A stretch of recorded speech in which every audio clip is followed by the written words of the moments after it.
she experienced resilience and she faced the power of standing back again after experiencing what she did in her past. We have Sayyida Zaidi today with us, who is not only a business coach, but she has also specialized in positive psychology and is the author of Amazon's best-selling book, Results. Sayyida Zaidi, welcome to the show. So much. It's lovely to be here with you. Absolute honor to have you. So I'm sure you're as excited as I am to talk about your new book. And what I find really fascinating is the fact that most of us during lockdown, we were dwelling over what to do, how to cope. Um, it's a unique experience that we all face this year. But then we have people like you who made the most of this lockdown, of this pandemic, and they turned their free time, spare time into something positive by writing a book that's going to help thousands and thousands of people out there who are facing all the challenges in daily life and they're struggling to cope and they want to achieve their goals, but they're really struggling to get that done. So, Saida, please introduce yourself and tell us about your fantastic book. What prompted you to write this? Thank you so much. I mean, I suppose I experienced the pandemic very much like everyone else did. You know, at first I had no idea of how it was going to unfold. And the biggest challenge that I had personally is that I've had 3 periods in my life where Mhm. I describe it as if I've lost 6 months. And so the Yeah, first was after a car accident where my car was written off and I was almost written off as well. And then next was after I left my corporate role, and I mhm. kind of made a very deliberate decision to do that. But at the same Yeah. time, I started to I then started. listen to everybody else's noises and things and wasn't sure.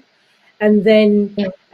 the last one was after, or when we were traveling. And as we were traveling, there was just something about that time where I didn't feel it. You know, all of a sudden I was doing the dream life that everyone aspires to, but there was just Yeah. something missing.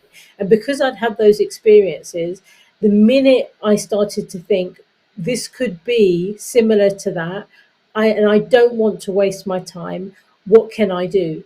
So I sat at my desk for several days just trying to find the answer. And really, the book, Results, the Art and Science of Getting It Done, is a Yeah. response to me trying to find the answer for how do I make sure that I can make progress in life, but also take care of myself. And it's kind of like a summary of a lot of the work that I've been doing with clients and with businesses over the last 10 years. So I can say that you've been there, done that, and now you've got results in front of you. So you've used your own experiences, your expertise, your knowledge, and you've combined them all together and you've presented results. So how is this going to help people who have goals in life, but they're struggling to achieve them? Yeah, I mean, I think there's a number of reasons why people struggle to make the progress that they seek or to achieve the results that they're seeking. And part of that is because there is no intrinsic alignment between their goals and aspirations and hopes and dreams and who they are as a person. And so when you look at the results method, there are a number of kind of elements that are strategically placed within it to help people to make progress. And the first is what I call the results GPS, and that's the goal positioning system. And there's 4 elements to it. There's intention, identity, integrity, and implementation. And what we do is we begin essentially by making sure that the intention is clear and sincere. And once you know that piece and you know who you are, then you pick the projects that you're going to work on. You will make progress. Inevitably, you will, because you're Yeah. working on something that's important to you rather than working on projects or aspirations that really are not yours, but they're somebody else's. And I think that's the key distinction. Mhm. So basically, you need to understand yourself first. That's the first step. Understand what you want in life. Yeah, absolutely. Because if you don't understand who you are and what's important to you, then how do you know what to say yes to and what to say no to?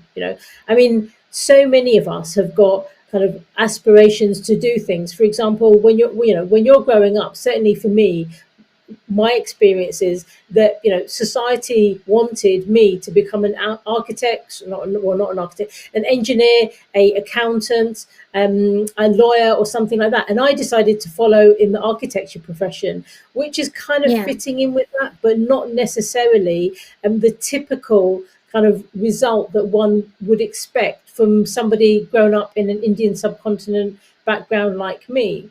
And so yes, the thing is, it's really about making sure that you have that alignment to what you want. And I've seen so many people kind of progress in their careers and then realize that that's something that they actually don't want. Now, I chose architecture and I really enjoyed the work that I did. I loved my studies, but there was something missing. And I think that, when you look at how the rest of my career has unpacked, you then start to see that had I been a bit more deliberate about understanding who I was, how I wanted to show up, and the choices that I wanted to make in terms of going to university, I might have picked something different. That said, mm, that doesn't, I don't regret anything that has kind of led me to where I am, because that skill yeah, set that I have picked up along the way actually, I think, yeah. has enabled me to be in a very unique position where I can combine positive psychology with personal growth and project management and produce a book like this that actually provides you with a step by step guide for how you can Mhm. get things done. I think that's a fantastic thing to offer to the community because this whole year has been quite difficult for most of us, and I think this is how I feel that Allah has given us a chance to rediscover ourselves. Lots of people are going through a career change. Lots of people have changed their field of study as well as their field of work because they felt that their temperament is not made for this but for that, and those people who are maybe indecisive or they can't decide where to go, but they do want to achieve something in life, I think they'll find this book pretty valuable. Yeah, inshallah. I mean, I've written it so that it's strategically placed for you. You go at the speed that you want to. And if making progress right now is just pausing and looking at the landscape and taking stock and saying, I need to work out what I do next, that actually is also progress. And I describe this, the kind of results of this in terms of the projects that you work on, very much like this.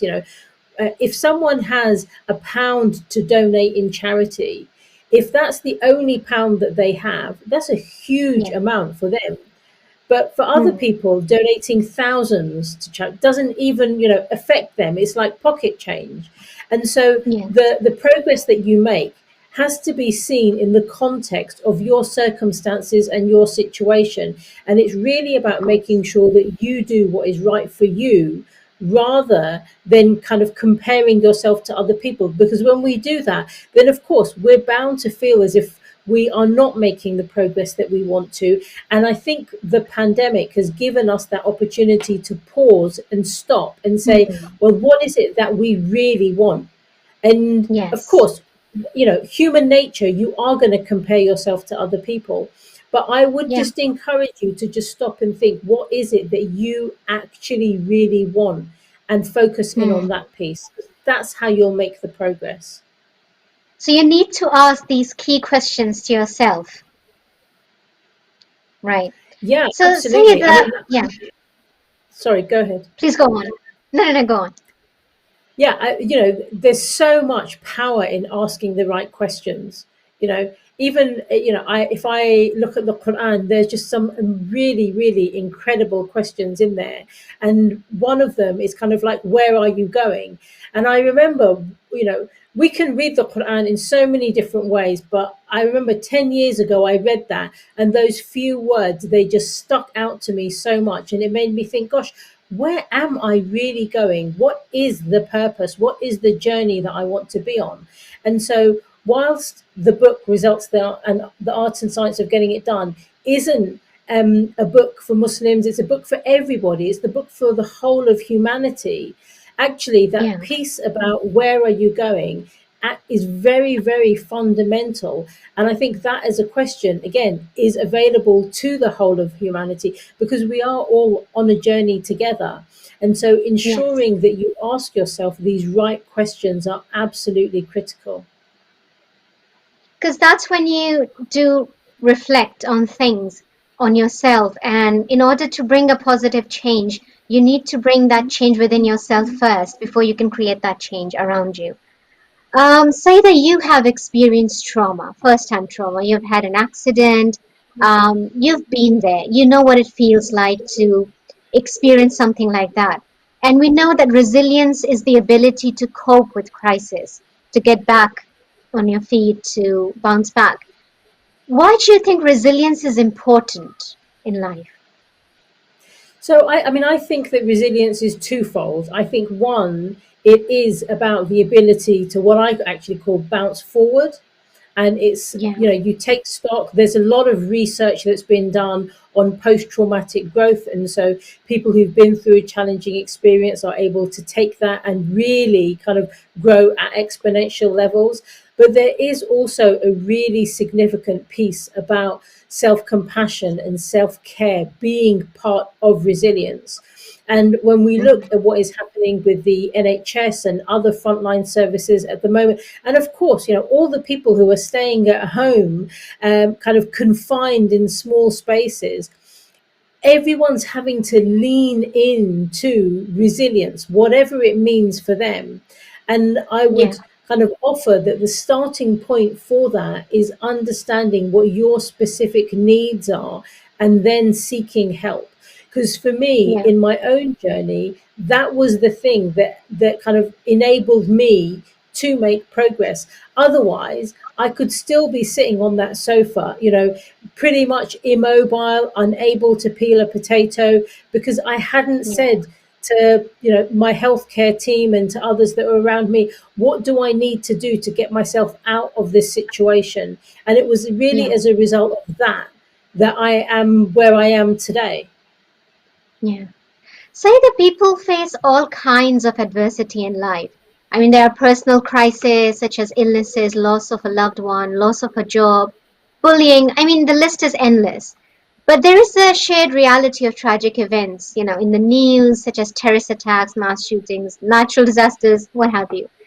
I would like to ask you, during this pandemic, this COVID-19 pandemic, how can people cope and work through their challenging life experiences? I mean, I think the first thing really is about creating a psychologically safe space for you to have that reflection and to think, well, how am I responding to this? That's the first thing. And then I would say, if you need help, right, Yeah, please do not be shy of seeking help. yeah, I know that therapy and counselling is really kind of bursting at the seams at the moment in terms of yeah, referrals.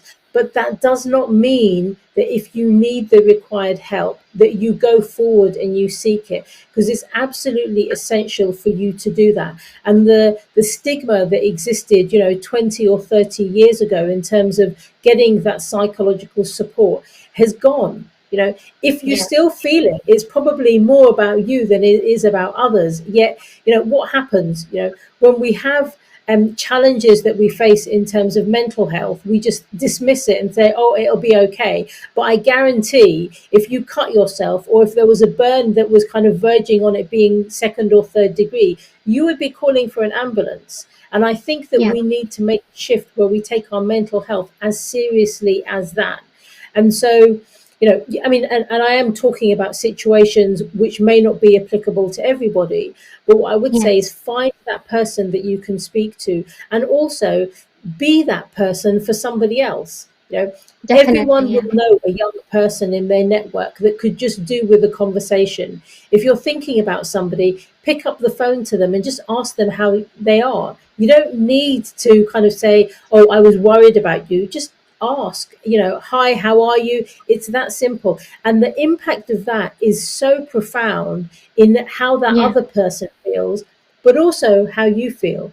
And I think that this is something that we forget because we feel as if we're doing these things for other people, but just as much we're doing it for ourselves.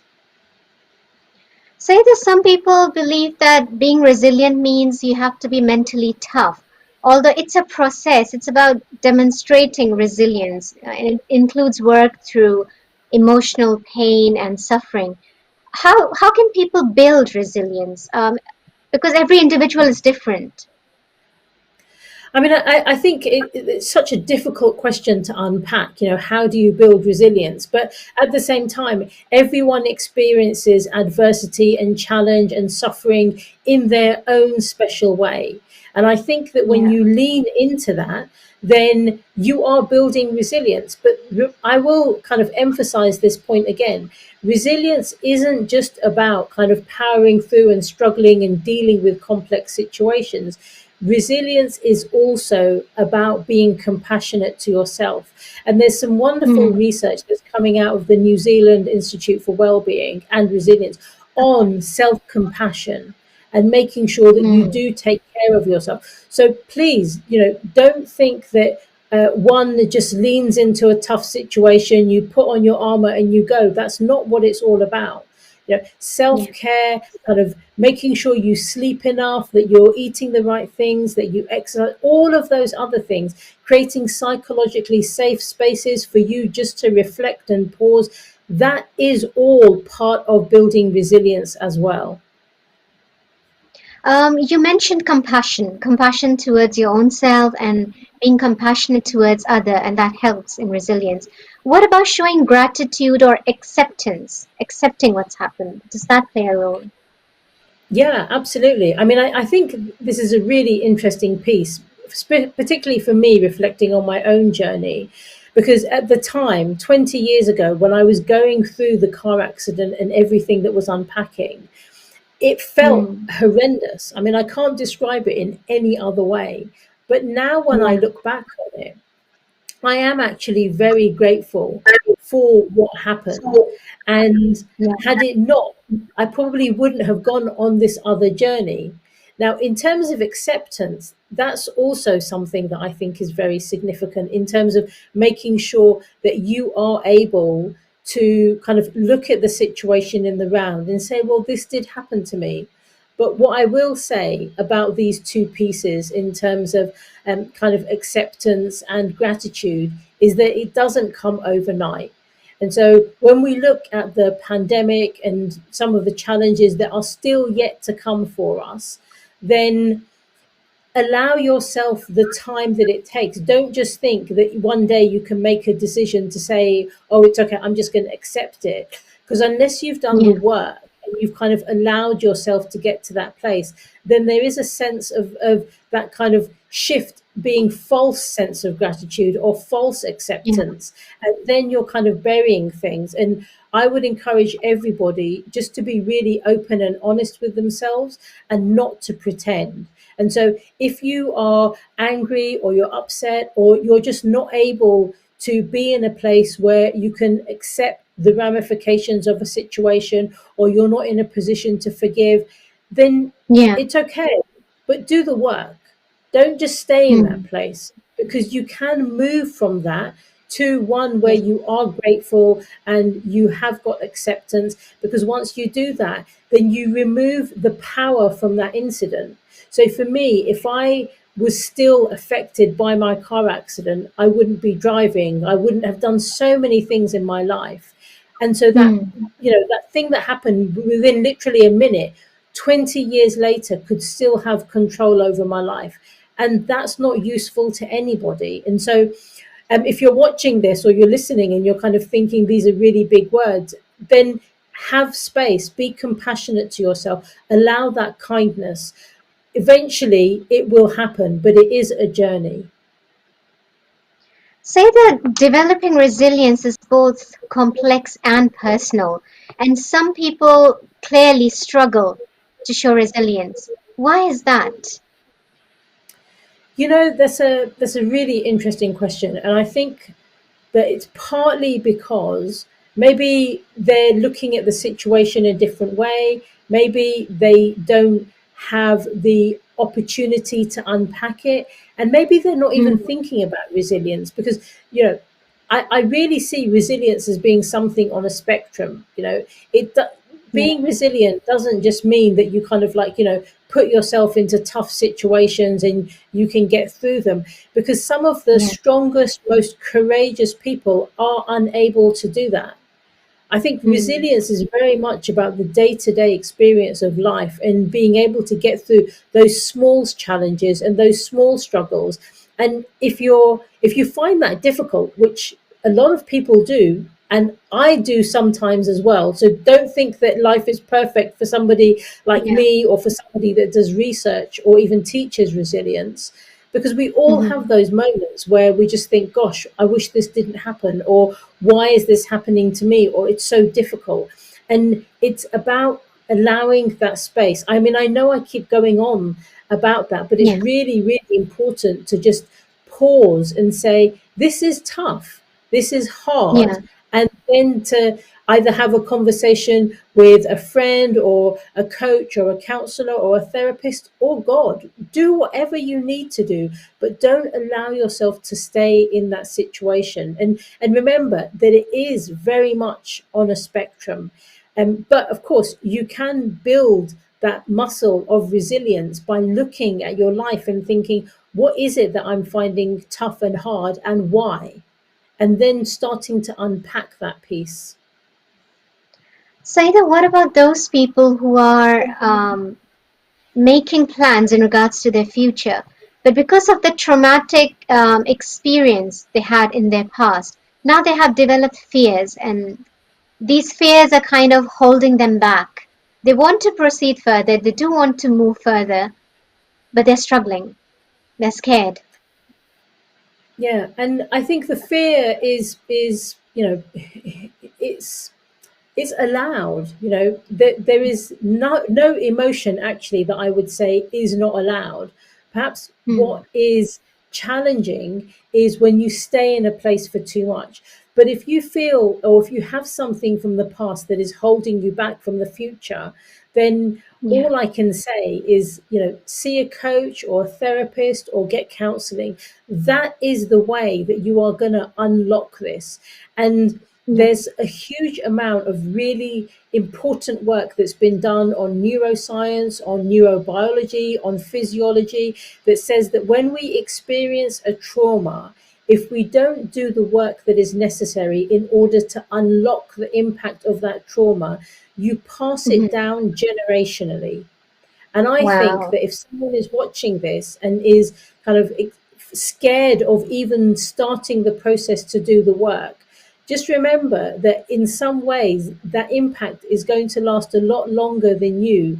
And I think it's very important for all of us, particularly the children of immigrants, to do this work, Yes. because there could be trauma in generations before us that is somehow affecting us and we're not even aware of it. Talking about immigrants, I was thinking about refugees living in the camps. Um, they have seen like the worst in their life, war, conflict, and then living in the refugee camp, that doesn't help either. That kind of adds to their negative experiences. And they're constantly living in that kind of environment. They can't get out of it when they want to. So, for people who are living in stressful environments, who are constantly exposed to trauma, how hard it is to cope for these people and what kind of strategies can they apply? I mean, you're asking a question that is way above my pay grade. But what I would say is that if you are in that situation, then the best thing that you can do is seek the help to get out of that situation. I mean, I can kind of speak perhaps about people who are in situations where there is kind of an abuse of some form, right? I would Yes. say if you are in that situation, then again, seek the help that you need to remove that stress. Because I believe that it's almost impossible to be in these situations and for you to be able to flourish and thrive. It's an artificial environment that has been created. And so the best thing that you can do is to really work on trying to remove yourself from that situation. I know it's not an ideal answer, but Yeah. there are people who are far more qualified and far more capable, I think, than me to really be able to provide a more useful response, particularly in terms of the camps that you're mentioning. All the viewers who are watching Sayeda right now, if you have any questions that you would like to ask, if you want to give your feedback, share comments, please feel free to do so on our Hidayat TV's Facebook page, YouTube, or you can call in our studio and directly speak to our guest today. Sayeda, you also studied positive psychology, and that plays an important role in changing people's perceptions and attitudes towards themselves and life in general. And this whole year, lots of people have experienced loss of a loved one or loss of a job, and it's kind of hard to see positivity in the future because there's uncertainty everywhere. What is the best way to deal with uncertainty in these times? I think, the only way that I can answer that is by saying that the only certainty in life is uncertainty, right? We have no real idea of what is going to happen tomorrow, and we can make plans, we can have aspirations and hopes and all of that things, but our creator is making bigger plans for us. And I think Definitely. that what we need to do is be in a position where we understand that the landscape is complicated. No one anticipated what was going to be coming this year. In fact, we have no idea how the next few weeks and even next year is going to unpack itself. But what we do know is we have some level of certainty of this moment that we're in. And so I would encourage people to focus on what is happening right now in front of them rather than worry about the future, in terms of, am I going to be able to do, what happens if I get COVID? What happens if the Yeah, schools are shut? All of, because nobody knows the answer, and you could be artificially preparing for situations that may not even happen. Yet when you focus in on this moment that is in front of you, it's easier for me to then say to you, well, what joy are you experiencing right now? What do you have to be grateful for? Because if I ask you what are you going to be grateful for in 2 weeks' time, you have no idea. Like I have no idea. And the yeah, other side of that is that if we spend too much time in the past and we're thinking about, oh gosh, why did this happen? Why did that happen? yeah. We don't know the answers. But there is something really, really powerful about just saying, well, there was a lesson that I had to learn, or there was an Mm, experience that I had to go through. There is benefit in everything that is happening. And so the uncertainty will always be there. yeah. Lean into what is in front of you right now. Saida, we know there are different types of resilience. There's physical, psychological, emotional. If you could please briefly touch on that for our viewers. Yeah, I mean, I suppose physical resilience really is about making sure that your body is at its optimum, in terms of Mm, making sure that, you get enough sleep, you drink enough water, you're eating the right things. And I suspect that your viewers are listening in thinking, yeah, yeah, we've heard it all before. But what's fascinating is that the World Health Organization has spoken about sleep deprivation being a global pandemic. Now, in wow. 2020, we know what a pandemic means, yet Yeah. people are increasing their propensity to heart disease and diabetes and so many other Mm, diseases because they are not sleeping enough, right? And so I would say that in terms of physical resilience, please, take that extra few minutes to sleep. Remove your phone and your gadgets from the bedroom so that you're improving the quality of your sleep. These mhm. things may seem fairly obvious, but I know so many people aren't doing them, and it would be wrong of me to say that I'm on it all the time. I'm not. We're all Yeah, on a journey, but we've got to make yeah. sure that we see that as building physical resilience. Um, I mean, what you asked about emotional resilience as well. I mean, I think that's Yes. another one Yeah. really, really important. And I would say, be kind to yourself, create that space where you can journal and you can have your hopes and your dreams and your aspirations and think positively about yourself. you know don't focus too much on the things that you want to be critical of about yourself and about others. Human beings are wired for negativity. That is just the way Mm, that our creator has made us. But that doesn't yeah. mean that you are negative about yourself all the time, because there Mm, are a lot of really, really good things about every single individual. And I would encourage you to celebrate those things just as a 4-year old would. Because a 4-year old is not going to focus in on their negative stuff. They're going to come bouncing in the room and saying, "Look how pretty I am." And that's what I would yeah. encourage people to do in terms of building their emotional resilience. We've talked about resilience on an individual level, but what about resilience as communities? Yeah, I mean, gosh, and then so much to unpack there, particularly given Yeah, the everything that has happened this year with COVID, yeah. the pandemic, and Black Lives Matter. And I just think Mm, that resilience is a within communities is much needed. But one could also argue that by being too resilient, you then end up yeah. in a situation where you're just dealing with so much trauma and struggle, and it's at a level that is unacceptable. And so Mm, I think that globally, what we need to do is to be in a place where we are working on increasing our well being. And within communities, it's about identifying what is necessary in order for that local grouping or that group to be able to raise its level of joy and lived experience in life. And that is a conversation for people to look at within their local communities. And I would say start with your family, because most yeah. families could do with improving their level of resilience and self-compassion and gratitude and kindness and care. And that, I Mm. think, is applicable to everyone around the world. So let's start with that, because when you do that, then it has ramifications more globally as well.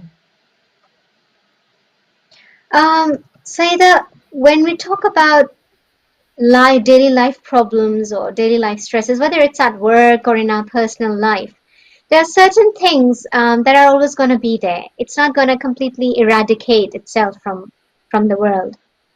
So when you're dealing with something like that on a daily basis, I think it's the power is yours, as in how you react or how you respond to these daily stresses. Some people build healthy coping strategies, whereas some people they resort to unhealthy coping strategies, and then one problem leads to another. Um, can you give us some examples so we can get a better understanding of this?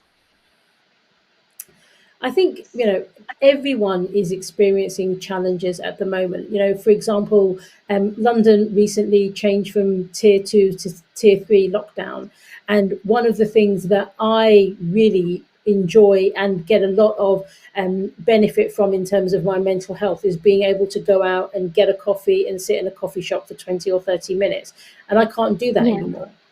And so that I could, it's possible for one to get irritated and to get annoyed. And I would say that that's not useful or helpful. So the question to always ask yourself in whatever situation you're in is my response right now serving me, or is it preventing me from doing something? Like, is it holding you back? And when you think about it like that, then actually you're able to kind of change your response, because at the end of the day, in those tiny kind of micro situations that are occurring every single day, by yeah, responding in a way that is not serving you, it's you you're not helping, right? So if someone phones you up and they're irritated with you, or if your kid is not doing something that you want them to do, or whatever the scenario is, you can choose to respond in a way where you just kind of mm, release that emotion, or you can think, well, yeah, how does the best version of who I am show up in this moment and be of service to myself and also, I suppose, then be a leader to that other person. And I'm saying this, but I'm also just kind of pausing and taking a very quick time out, saying, if the best thing for you in that moment or at some point in the day is for you to kind of go for a walk or take 5 minutes and just kind of release the tension and the stresses that are in your body, then go and do Yeah. that. Because holding that negativity in is not useful, right? One of the things that I would encourage everyone to do is to have a pen and to journal, and to do it with a pen, because you're able to kind of get those thoughts out, and you can do it on a daily basis, or you could choose to do it on a weekly. But whatever you do, just allow that stuff to be released from you, because you're then kind of, it's quite a cathartic process in terms of it being Hmm. released, but it also then enables you to kind of like take that and say, well, if you want to shred it, you can. If you want to just tear it up into lots of different, and that in itself is quite a useful process as well. And find those little strategies that you can use that help you. And I also find actually prayer is very, very useful. So when I'm making dua or I'm asking Yeah. Allah for things, then I don't approach that as a conversation of kind of just asking and of complaints. I also Hmm. say, kind of like, how do you help me to resolve these situations? How can you help me to be my best self so that I can kind of really help others and help myself? And I think that is absolutely critical, because it will improve your experience of life, but it also has a very positive impact on others that are around you. I was thinking, you mentioned about your own experiences, and I'm sure there was a time when you asked a lot of questions to yourself, and you were struggling to find the right answers. And like you mentioned that you don't have any regrets that it happened. You're in fact grateful that it did, because you still managed to get something positive out of a negative experience. Um, you also mentioned, Saida, that you struggled with imposter syndrome. How did you get over that? How did you turn that into a positive way of dealing with things? Yeah, I mean, it's interesting, isn't it? Like, I think I've experienced imposter syndrome my entire life, and I Wow. still experience it. Now, how I overcame it was really by realizing the impact that it was having on me. And Mm, in the book, Results, the Art and Science of Getting It Done, I actually share, I think there's 8 or 10 different strategies that people can use to help them to deal with this. Imposter syndrome, if somebody doesn't know, is basically you feel like a fraud. And so yeah. the evidence is contradictory to that, because you've got the qualifications, you've got the experience, you're able to kind of do the work that you need to do, but Mm, inside you feel like a fraud. And it can actually be debilitating, because it was for me. But what yeah. happened was I attended an event and I spoke about my imposter syndrome. And in that moment, I made the decision to turn my Achilles heel into my Mm, superpower. Because actually, this whole concept of imposter syndrome has got some really, really good things that are within it. And one of those is that you're constantly on a search for how to be better. Now, when that gets to the point where it kind of stops you in your tracks, that's when the problem is. And so you can mm, put mechanisms in place in order for it no longer to impact you in that way. But I would say that for me, certainly, because I've done the work and I now understand the impact that it was having on me, I've developed a very different relationship with it. And so I know some people say, that they want to get rid of it. I think that that is something that then leans to people always struggling with imposter syndrome. But I believe that when you change your relationship with it and you move from resisting it to accepting it, then actually you kind of can genuinely use it as your superpower. And bear in mind, as I wrote the book, Yeah. I was still experiencing imposter syndrome. I still have it, Mm. every day it Yeah. shows up in different ways. And so Yeah. it's more about learning to live with it and kind of saying, how can it help me, rather than saying, I want to get rid of it. For those who are watching, Saida, can you tell our viewers what imposter syndrome really is, what the symptoms are?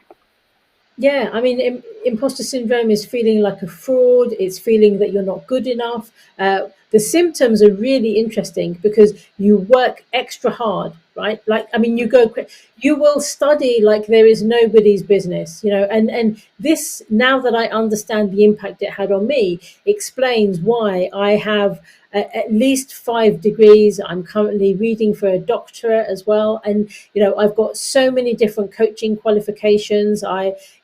There's so many things that are on my CV that I probably didn't need to do to be able to get where I am now.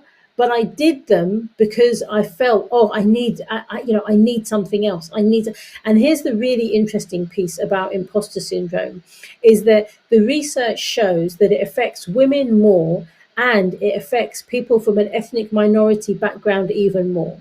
So when That's we look interesting. at that in the kind of global context, then Yeah. there's so much work that we need to do in order to understand if it's affecting us. And if it is, then please get the help that you need. If you've got any questions about imposter syndrome, I'm going to say, find me on social media and ask me, because I feel as if it's my duty to help people to step out of seeing imposter syndrome as something that is kind of debilitating and as negative as it is. And in fact, one of the things on my agenda for next year, or for early 2022, is to write a book on imposter syndrome, because I think it's so important. Now that you're talking about this, I am thinking there are so many people out there who are in a similar position as you are. And I think, like you mentioned, negativity is something which is natural. It comes itself, no matter how much you try to control your thoughts and emotions. But you always have that little seed of doubt in your head about yourself, about your performance, and whether you'll be able to fulfill your responsibilities, achieve that goal, um, end that task, pass that deadline. Um, there's lots of self-help books out there. But what makes your book unique, Sayeda?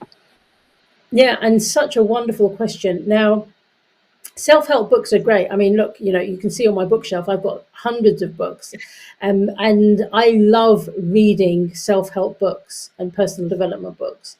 The thing that makes this, results, the art and science of getting it done, the thing that makes that very different is that this is the kind of cross section of positive psychology, personal growth, and project management. So it's providing you with the tools to be able to make progress, but also do it whilst you are experiencing joy, and you're flourishing and you're thriving.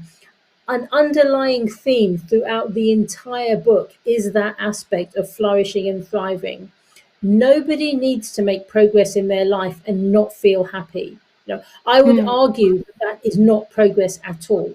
What we need parallel tracks where you are increasing in your level of contentment and joy, and your lived experience is one where you are genuinely happy, but you are also moving forward and making progress in the specific projects that you want to work on.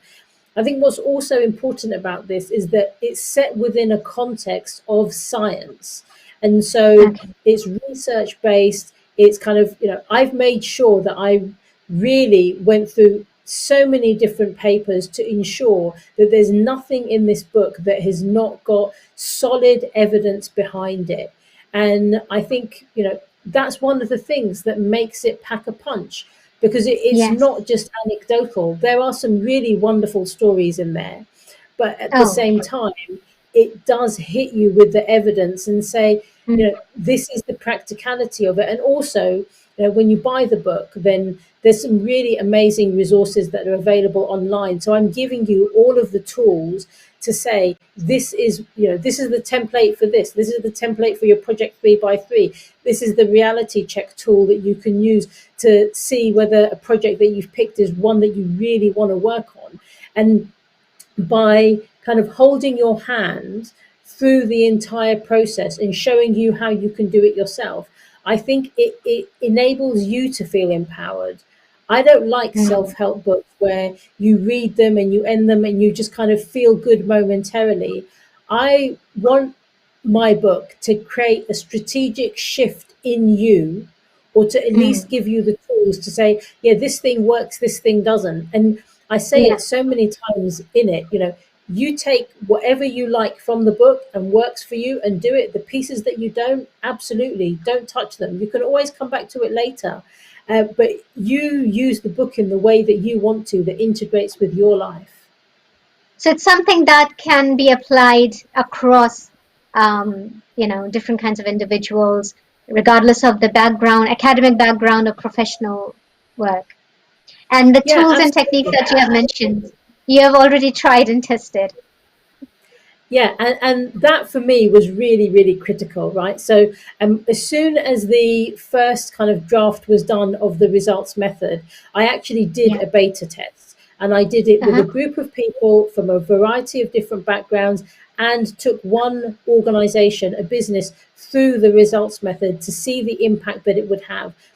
As a result of that, I made some tweaks and some adjustments. And so this isn't, it's not just a process that has been put together and is based on the research. It's also been tested. So that's another layer of reassurance for people in knowing that this process works and it's been proven to work. Brilliant. That sounds fantastic. I can't wait to read that book, inshallah, Saida. We only have 2 minutes left. So I would request you to give your final message to our viewers out there. Yeah, I mean, I'm going to encourage everyone to go and get a copy of this book. I think that by having this, you will find yourself with a lot of incredible tools that will help you to build resilience. I mean, it's so funny, Warisa, when you asked me to come um, and do this interview, I was thinking resilience is such a significant word, and there are underlying themes of it throughout the book.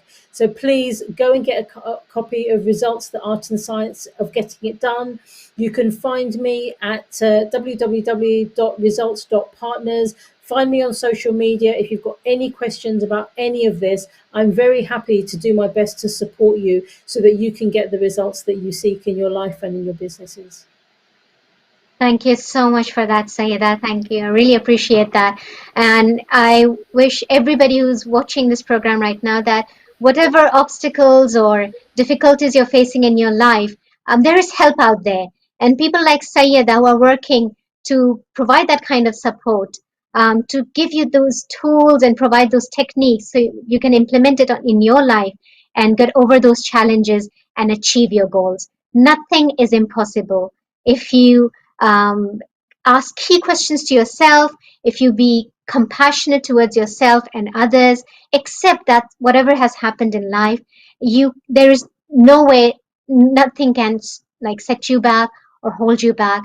Everything is in your hand, everything is in your control. All you need to do is have the right state of mindset. As Saida encouraged everyone, there are coaches out there, counselors, psychotherapists. If you feel you're struggling at any point in your life, don't feel ashamed or shy to seek help. Till next Saturday, inshallah, we'll see you again with a new fantastic guest and topic. Till then, be compassionate to yourselves and each other. Assalamu alaikum.